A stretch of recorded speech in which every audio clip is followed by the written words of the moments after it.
నమస్కారం, ఘంటారావానికి స్వాగతం. ముందుగా ప్రధాన అంశాలు. పురపోరుకు మోగిన నగార.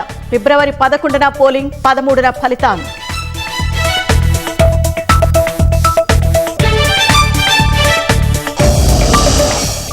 నూట 16 మున్సిపల్ స్థానాలు, 7 కార్పొరేషన్లకు నోటిఫికేషన్.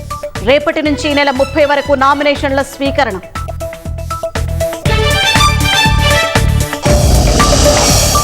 ఫోన్ అక్రమ ట్యాపింగ్ కేసులో సంతోష్ కుమార్ విచారణ. పలు అంశాలపై సిట్ అధికారుల ప్రశ్నల వర్షం.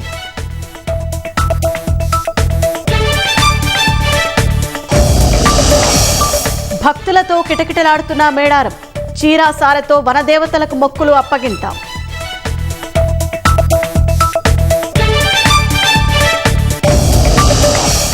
రేపటి నుంచి పార్లమెంట్ బడ్జెట్ సమావేశాలు ఫలవంతంగా జరగనివ్వాలని ప్రతిపక్ష పార్టీలకు కేంద్రం విజ్ఞప్తి.